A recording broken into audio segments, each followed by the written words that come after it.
We are hearing SRIMAD BHAGAVATAM about different avatars of Supreme Lord. We heard the Lord himself in his incarnation as the son of Satyavati, that is Vyasadeva. We'll consider his compilation of the Vedic literature to be very difficult for the less intelligent persons with short life, and thus he will divide the tree of Vedic knowledge into different branches according to the circumstances of the particular age. Deva Dvisham Nigama Vartmani Nishtitanam Purbir Mayena Vihitabir Adrishyaturbi Lokan Gnatam Mati Vimoham Ati Pralobham Vesham Vidhaya Bahubashyata Opadharmyam. When the atheists, after being well versed in the Vedic scientific knowledge, annihilate inhabitants of different planets, flying unseen in the sky on well-built rockets prepared by the great scientist Maya, the Lord will bewilder their minds by dressing himself attractively as Buddha and will preach on sub-religious principles. That is Buddha avatar. Here you will find also in Srila Sai Maharaj's commentary, this incarnation of Lord Buddha is not the same Buddha incarnation we have in the present history of mankind. One is Buddha avatar, which is mentioned in Vedic Shastra. Another is Siddhartha Gautam Buddha. He took this title because, like, becoming awakened according to their understanding of awakenment. But nowadays in India, most of the people, they confuse one with another. They think this Buddhism is also one kind of Hinduism because Buddha is the 9th avatar of Vishnu. And they're thinking about that Siddhartha Gautam. So mostly they are confused about this point, but it is not true. Buddha avatar is worshipable object for the Vaishnavas because he did this lila to bewilder the atheists and to uplift them. But Siddhartha Gautam is ordinary human being. By some meditation process, he came to certain realization that suffering is caused by enjoying spirit and by attachment. So by some process they try to nullify all material desires and nullify their material ego identity, and in that way they will be released from suffering. But that is only negative side. They're not getting any positive happiness, only relief from some suffering due to attachment and these unfulfilled desires and all this. But this is not the same.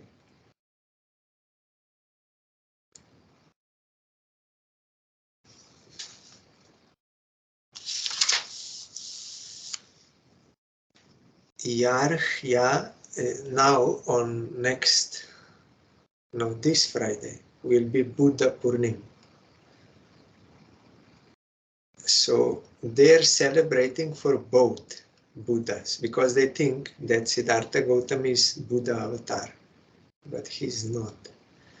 Anyway, we are observing Buddha Purnima to worship Buddha avatar. Also, we can remember there are some truth points in Siddhartha Gautam Buddha. Also, That is why our Gurudev also included his biography. We have to understand this.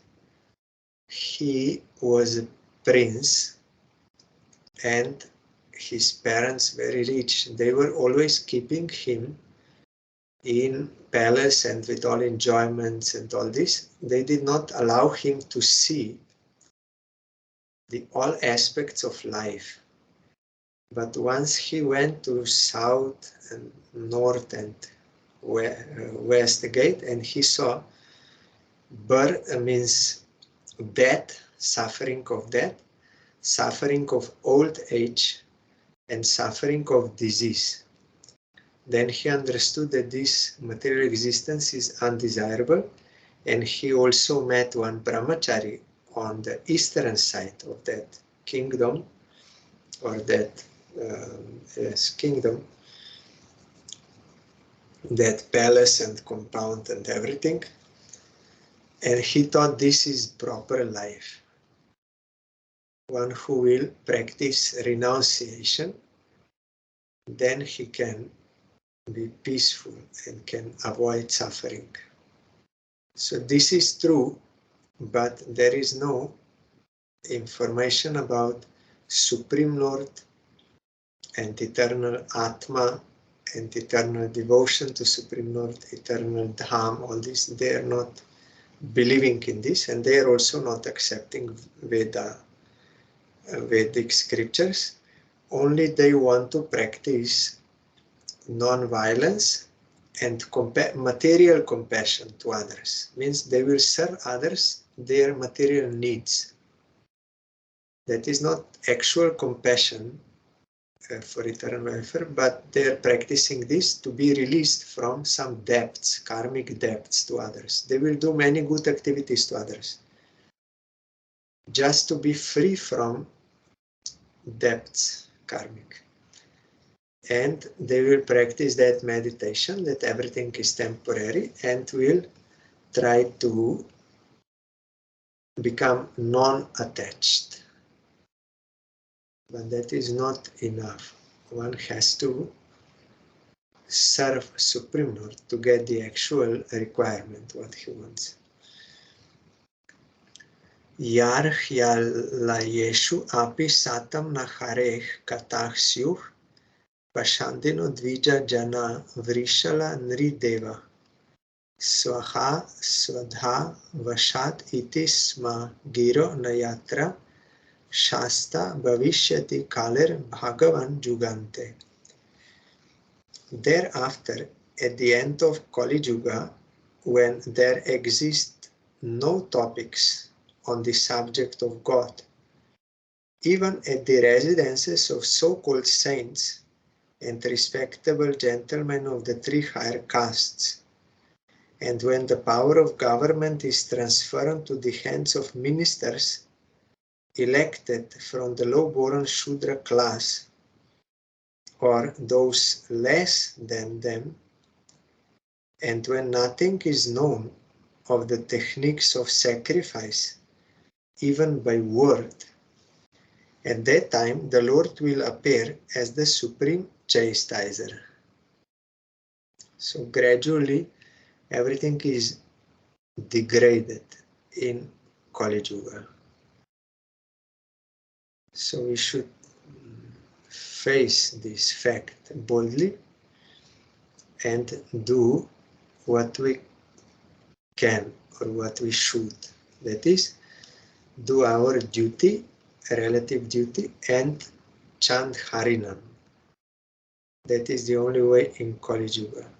We cannot change the course of Kali Yuga, that we will make this world a heaven and all these things. No? Impossible. It will go down and down and down. But those who have Sukriti, they will accept the path of devotion by chanting Harinam. They can cross over this Kali Yuga. So at the end, when it will be totally degraded, no God consciousness at all, and those of lowest character will have highest positions, then Supreme Lord will appear as Kalki, and then he will kill them all, atheists, everyone. Then again Satya Yuga will start. This also no one can stop. And no one can stop that Satya Yuga will end. It will end.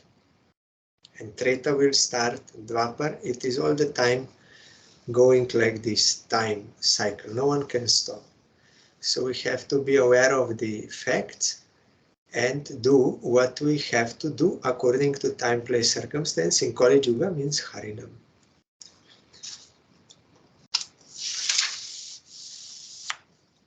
Sarge tapoham rishayo nava ye prajesha stane ta dharma makha manva vanisha ante tva dharma hara manyu vasha su radya maya vibhutaya imah puru shakti bhaja.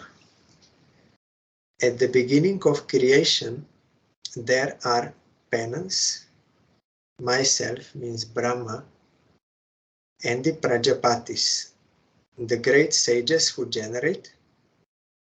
Then, during the maintenance of the creation, there are Lord Vishnu, the demigods with controlling powers, and the kings of different planets. But at the end, there is irreligion, and then Lord Shiva and the atheists full of anger, etc. All of them are different representative manifestations of the energy of the Supreme Power, the Lord. Vishnor nu virya gananam katam or hatiha yah parthi vanyapi kavir vimame rajamsi chashkamba yah sva arahasas kalata triprishtam yasmat trisamya sadhanat uru kampayanam. Who can describe completely the prowess of Vishnu? Even the scientist who might have counted the particles of the atoms of the universe cannot do so, because it is he only who in his form of Trivikram moved his leg effortlessly beyond the topmost planet Satyaloka up to the neutral state of the three modes of material nature, and all were moved. That is Baman Dev. He became Trivikram, and with his toe he made a hole through which the water of the causal ocean filters into the material sky, and the current is known as the sacred Ganges, which purifies the planets of the three worlds. In other words, no one is equal to the transcendently powerful Vishnu. He is omnipotent, and no one is equal to or greater than him.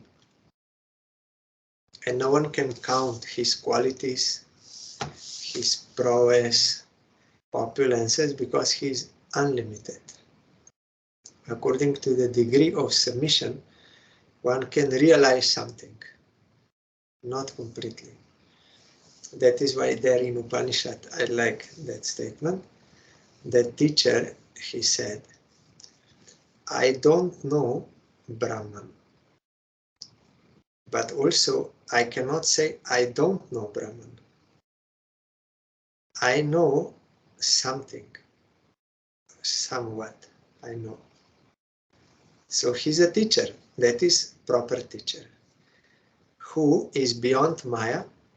He knows Brahman, he can perceive Brahman by his transcendental eyes. He is not conditioned by Mayic perception, and at the same time he is aware that Brahman is, because he's realized, he is aware that Brahman is unlimited, so he cannot say, I know him. I don't know, also I cannot say, I don't know.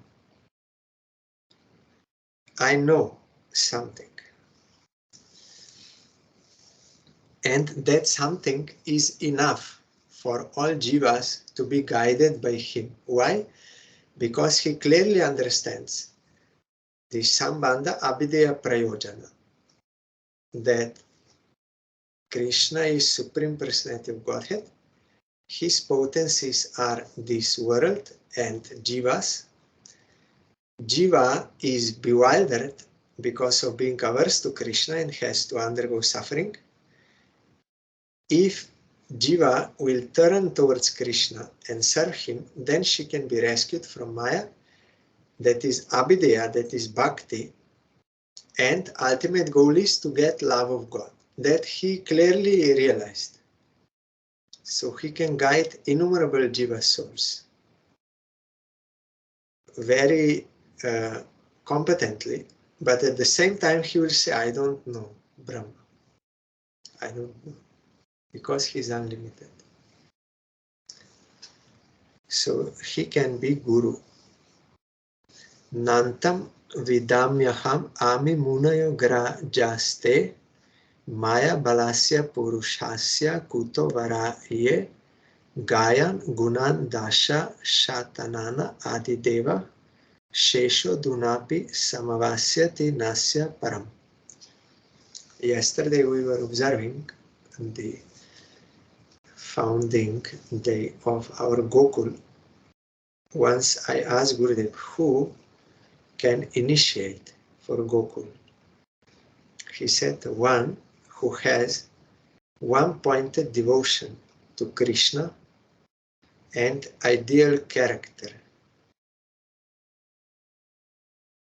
One-pointed devotion to Krishna means he is a pure devotee. He does not have any anarthas, otherwise he may misuse. And ideal character, because by example he has to teach. So this goes together. One who has a realization of Krishna, he has one-pointed devotion to Krishna, and he has ideal character because he is free of anarthas. He will not cheat, he will not commit sins or this. So this is the main point. One-pointed devotion to Krishna. He is eligible to give initiation.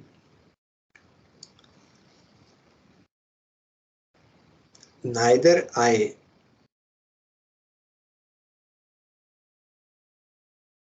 will read Sanskrit. Nantam vidamyaham ami munayo jaste maya balasya purushasya kuto varaje gayan gunan dasha shatanana adideva shesho dunapi samavasyati nasya param. Neither I nor all the sages born before you know fully the omnipotent personality of Godhead. So what can others who are born after us know about him? Even the first incarnation of the Lord, namely Shesh, has not been able to reach the limit of such knowledge, although he is describing the qualities of the Lord with 1,000 faces.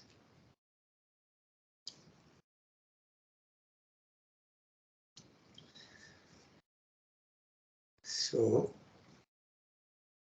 1,000 faces. That is 1,000. And he is continuously speaking Harikatha, singing the glories of Supreme Lord. But till now he did not come to an end, because he is also God. Anantashesh is God, and he's singing the glories of God, cannot find end, because he is unlimited, literally unlimited. That is why Brahma said no one can know him fully.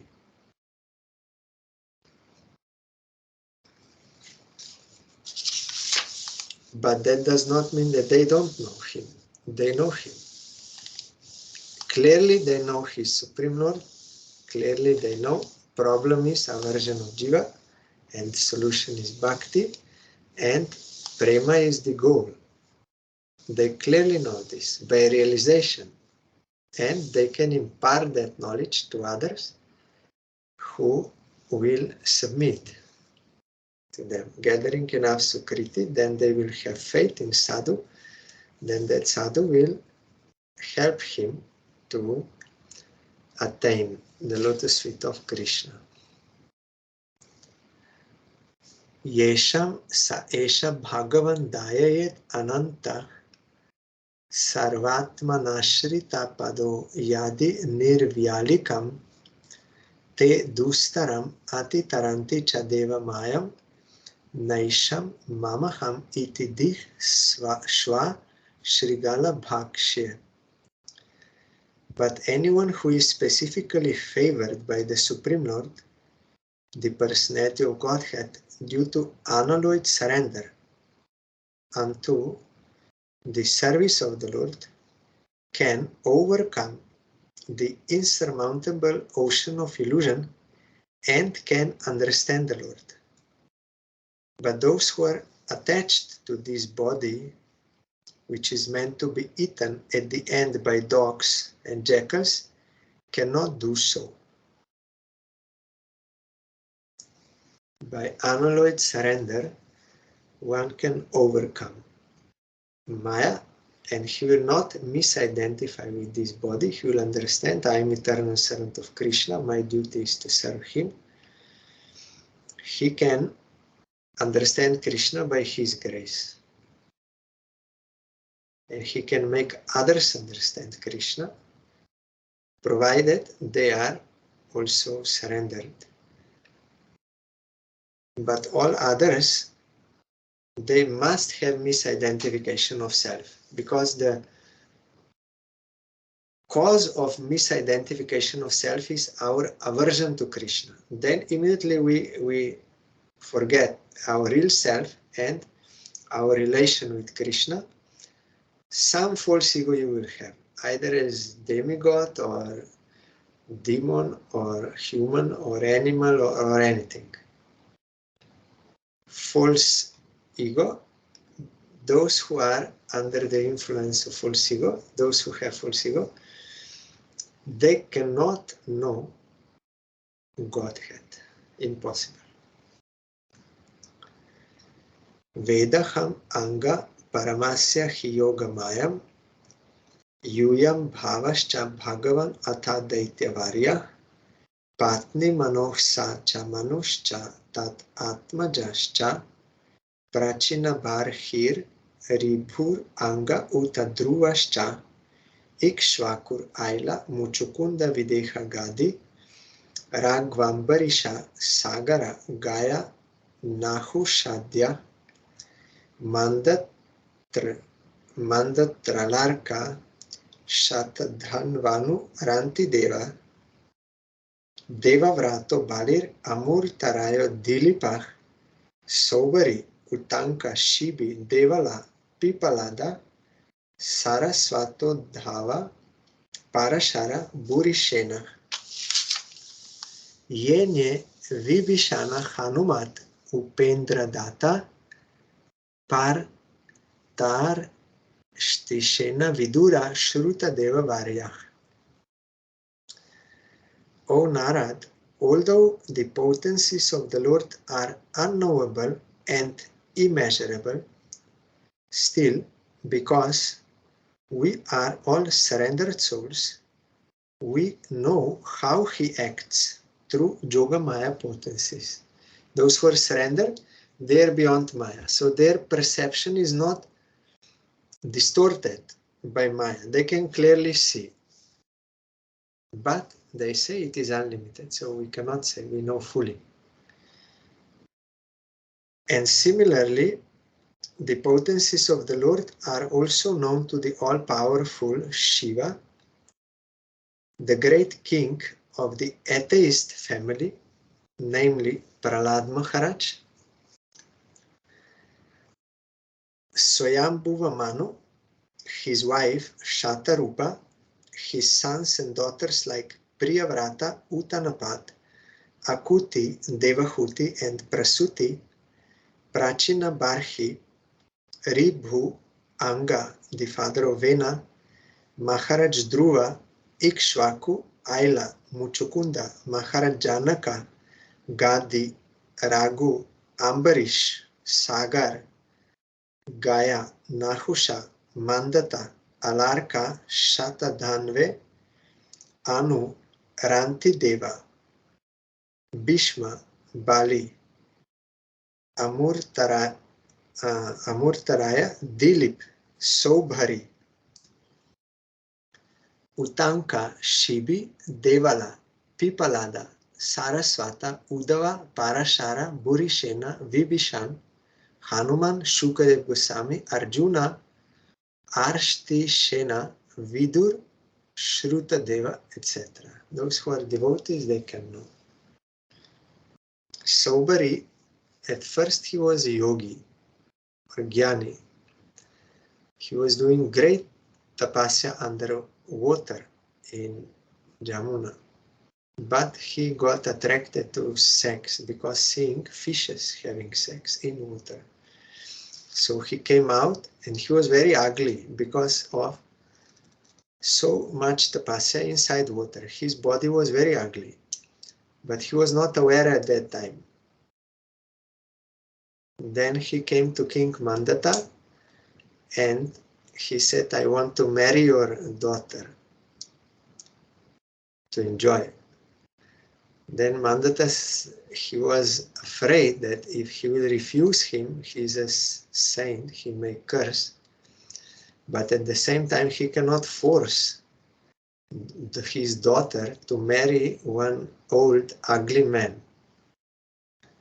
So he said, if any my daughter will select you, then I have no objection.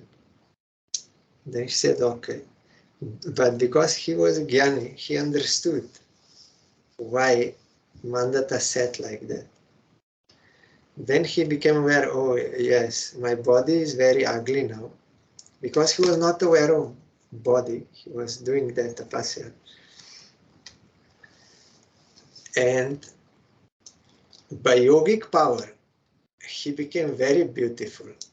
So all 50 daughters of Mandata wanted to marry him. He married all. And by yogic powers, he made 50 palaces with all kinds of opulences and means of enjoying everything. And he was enjoying without any limitation. But ultimately he understood that this is not. The one cannot be happy by this. And also I gave up my spiritual practice. That is wrong. So then he became devotee.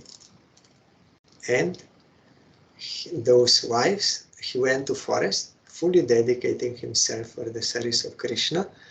Then his wives also, they followed him. They also became pure devotees, all. So that is why here he is mentioned. Although generally he is mentioned as a great jnani, Sobari Rishi. But he became devotee. So he can know about Krishna.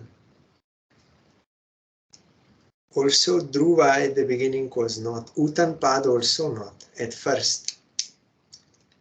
He was attached to that Suruchi, but when all the thing happened and he met Narad Goswami and he was all the time thinking of Dhruva, then his all attachment was gone.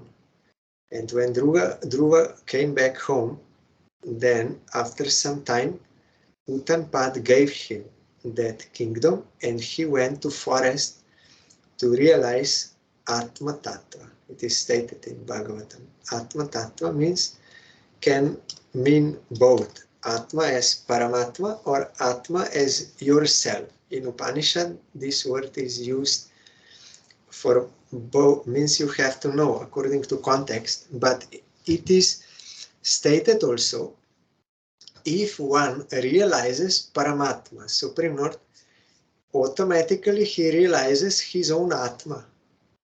Because in the light of Supreme Lord, if someone realizes, then everything is lighted up. Our Gurudev liked that verse from Gita, translated by Srila Sai Maharaj. When one is enlightened by the knowledge by which ignorance is destroyed, then his knowledge will reveal everything as sun lights up everything during daytime. when sun comes up, then he will show himself and all other things also in proper perspective. You will see who you are and who all others are. So this. And in Upanishad also you will find, if someone realizes his real self, he will also realize Supreme Lord, because our real self is eternal servant of Supreme Lord. They are related. So in either case, to realize Atma Tattva, truth about Atma, is to get full transcendental knowledge, devotion. So Uttanpad also is mentioned here. He became devotee. And others also, some are from beginning, some became.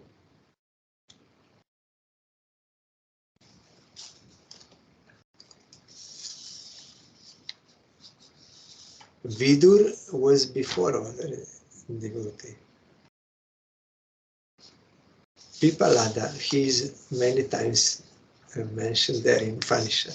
He is asking or giving knowledge to others.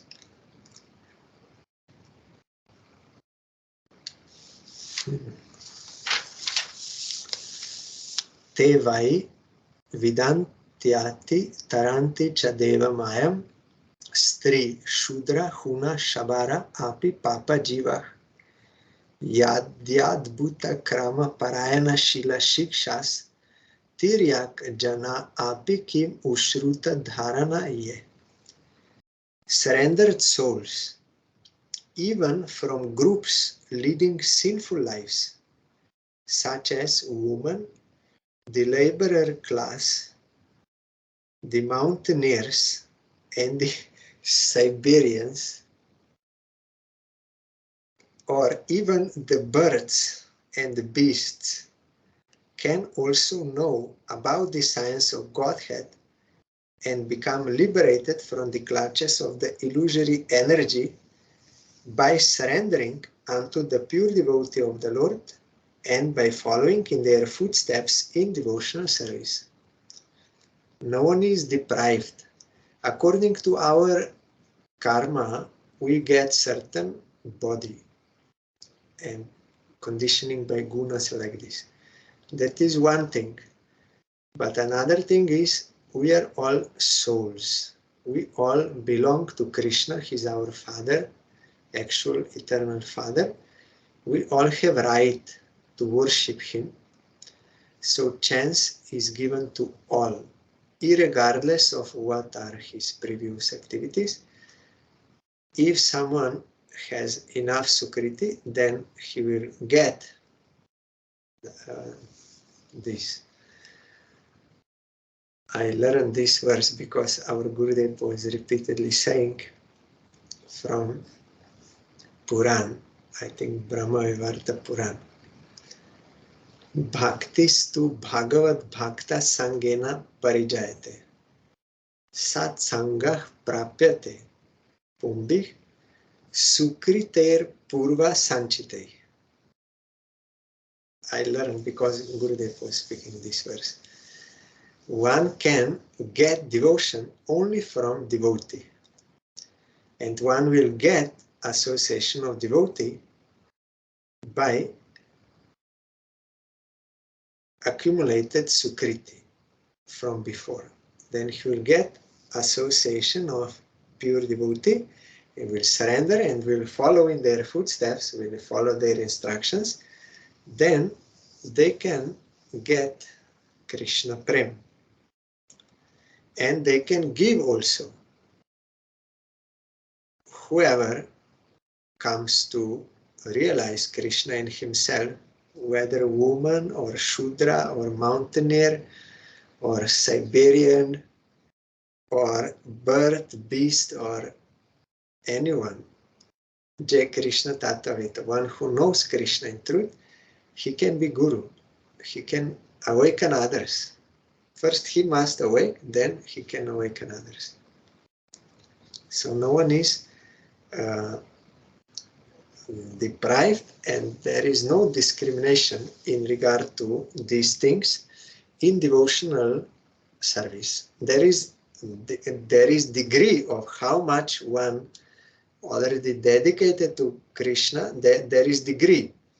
But devotees are not to be judged by any material conditioning, body or caste or color of skin or even knowledge, what kind of academic education one has or no academic education. That is doesn't matter how much money or position or which family, this is nothing, doesn't count. Here only counts how much one from his Atma is dedicated to Supreme Lord. Haridas Thakur, born Muslim, but he became Nama Acharya. It is shown. And there are so many other examples. That Hunter, Ratnakar became Valmiki, pure devotee. Shashwat Prashantam Abhayam Pratibodhamatram Shudam Samam Sat Asatah Paramatma Tattvam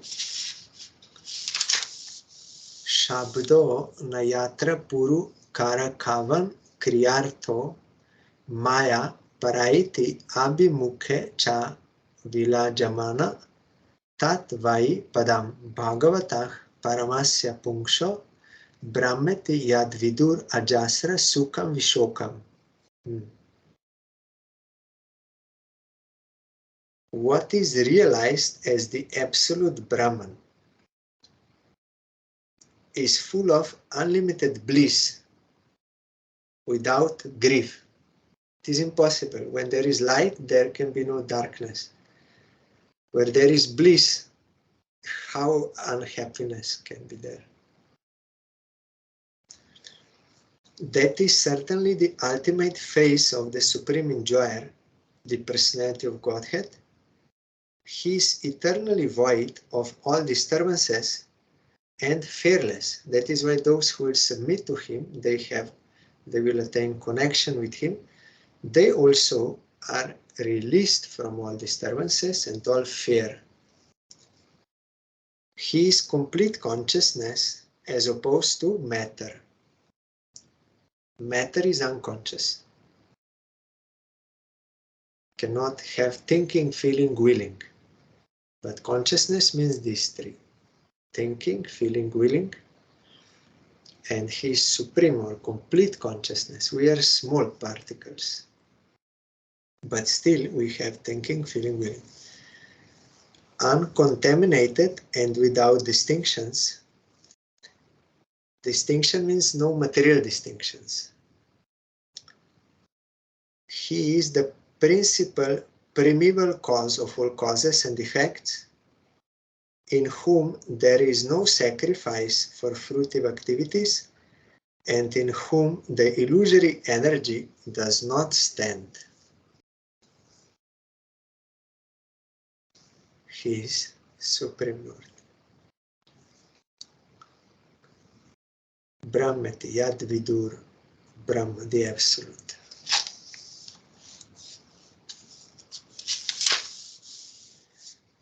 Sad Riyan Niyamya Yatayo Yamakarta Hetim Jahyuh Swarat Iva Nipana Kanitram Indra. In such a transcendental state, there is no need of artificial control of the mind, mental speculation or meditation, as performed by the Jnanis and Yogis and Buddhists also. One gives up such processes as the heavenly king, Indra, forgoes the trouble to dig a well. There is no need for him to dig well. Everything is there. So like that, for devotee who got positive engagement, and he's getting bliss. And automatically all knowledge and everything, he does not need to control by some other means mind. His mind is automatically controlled all this. Automatically everything he has. There was one, I know personally, one like sort of Gyani in some Christian Gyani branch. They're like Gyanis, impersonalists, but some Christian that like a branch. So he wanted to speak with me. Then somehow Krishna made arrangement. He got faith, and then we took him to Vienna to meet Srila Bhakti Bible Puri Gosai Maharaj. So we came to his room to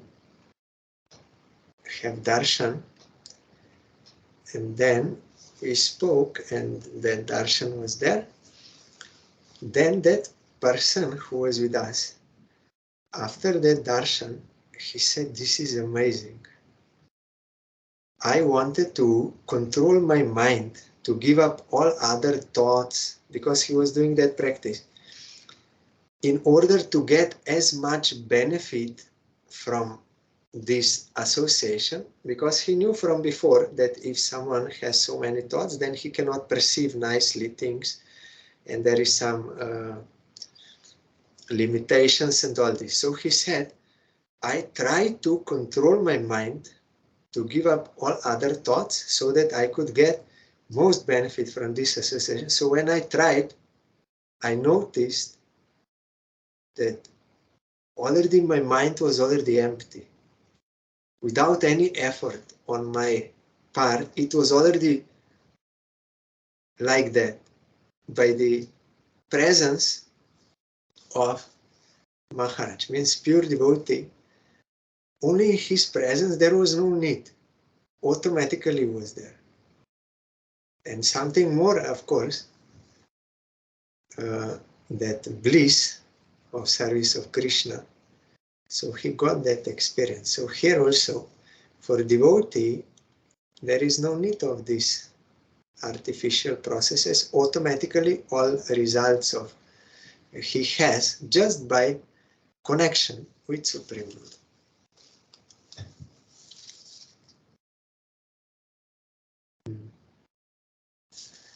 King Indra of heaven is the controlling deity or demigod for arranging clouds and supplying rains in the universe, and as such he does not have to take the trouble to dig a well for his personal water supply. Automatically there. For him, digging a well for a water supply is simply ludicrous. Similarly, those who are factually engaged in the loving service of the Lord have attained the ultimate goal of life, and for them there is no need of mental speculation to find out the true nature of God or his activities. Nor do such devotees have to meditate upon the imaginary or real identity of the Lord. Because they are factually engaged in the transcendental loving service of the Lord's pure devotees have already achieved the results of mental speculation and meditation. The real perfection of life is therefore to be engaged in the transcendental loving service of the Lord. Sa shreyasam api vibhur bhagavan yatosya bhava svabhava vihitasya satah prasiddhi dehe swadhatu vigame nu vishiryamane vyomeva tatra purushona vishiryate jah. The personality of Godhead is the supreme master of everything auspicious, because the results of whatever actions are performed by the living entity in either the material or spiritual existence are awarded by the Lord.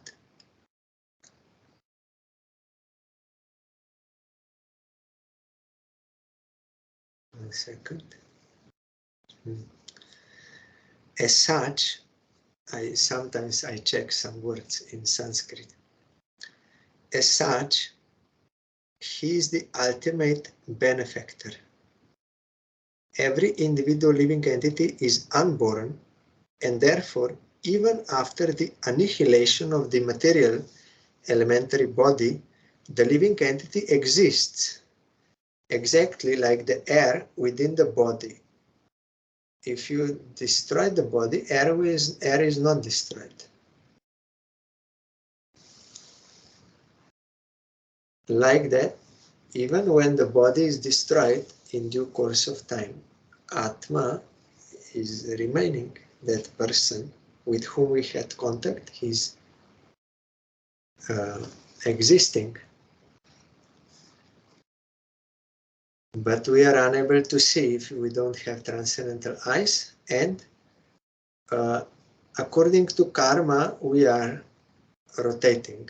But those who will surrender to Supreme Lord, they can be once and for all liberated from all these incarnations and reincarnations and sufferings and all this. Then in their transcendental spiritual forum, they will enter Vaikuntha Jagat, that transcendental abode, for the service of Krishna.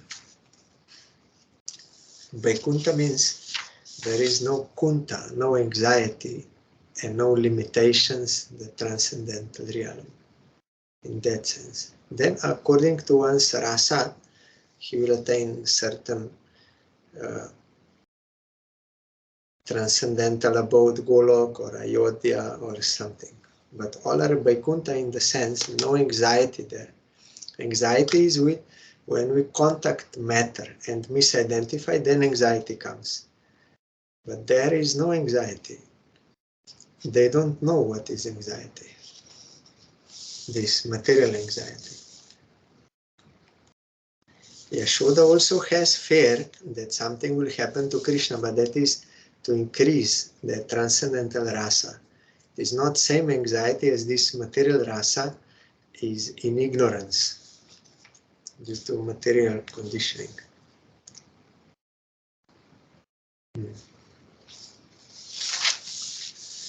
Soyam te bhihitastata bhagavan vishwa bhavana samasena harir nanyat anyasmat sat asatcha yat. My dear son, I have now explained in brief the Supreme Personality of Godhead, who is creator of the manifested worlds. Without him, Hari, the Lord, there are no other causes of the phenomenal and noumenal existences. He is the only cause of everything. Brahma is a realized soul, so he's telling what is the truth. Idam Bhagavatam Nama Yan Me Bhagavatoditam Sangrahoyam Vibhutinam Tvam Eta Dvipuli Kuru.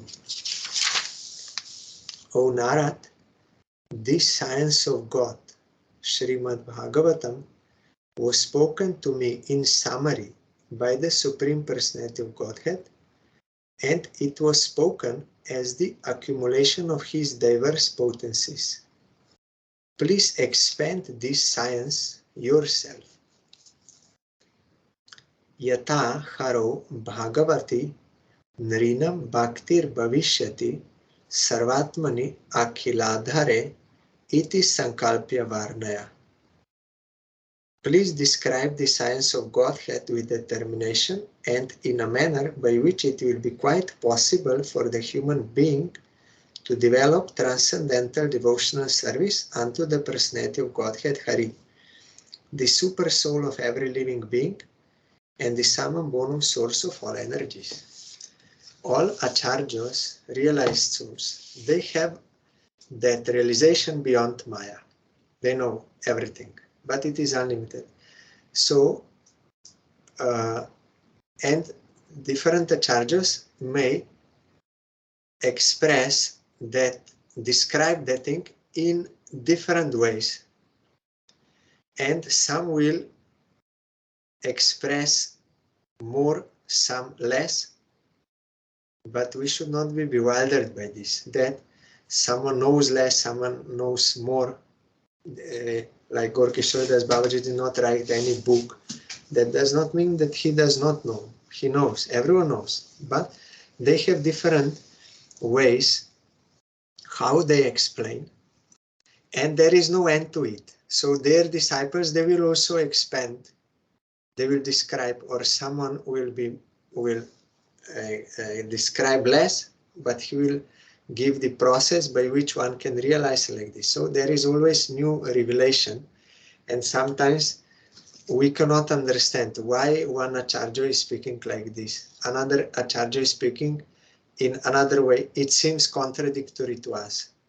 That is only because of our limitation of realization. We are unable to understand they are speaking of same thing in a different way, and someone is speaking only one aspect, and in that description not all points are encompassed, but that does not mean that it is not there. We are unable to see and understand, and another one will speak like this, so we will think it is contradicting. No, there is no contradiction, only one who is realized, so he can see. And anyway, it is impossible to fully describe by examples and like this. Always something will slip away. You cannot encompass everything. That is why Harikatha is continuous, unlimited, never ending. So some will, like Brahma expressed this much, Brahma expressed this much, Vyasadeva expressed this much, then Goswamis, they gave commentaries, then some did not give, but gave process. Again, Bhaktivinoda Thakur had to explain the commentaries of Goswamis, and he also revealed something which was not evident for us, conditioned souls, in the writings of Goswamis. It is not that it is not there, but it is not evident to us.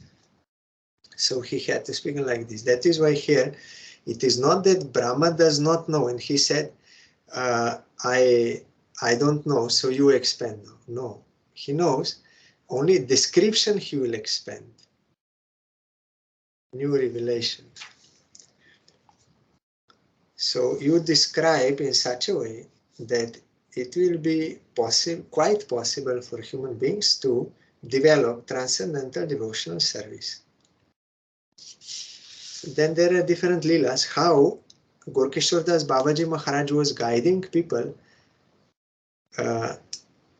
was in certain style, and Bhaktivinoda Thakur another style, Prabhupada another style, and like this. So there is no problem, there is variety. Only one verse, then this chapter ends. Mayam varnayato mushya ishvarasyanu modata shrinvata shraddhaya nityam mayayatma nam muhyati. The Lord's activities in association with his different energies should be described, appreciated, and heard in accordance with the teachings of the Supreme Lord. If this is done regularly with devotion and respect, one is sure to get out of the illusory energy of the Lord. Yes, then tomorrow is Ekadashi here. I will read this commentary to this verse. It is very important, so that we will not misunderstand this tomorrow.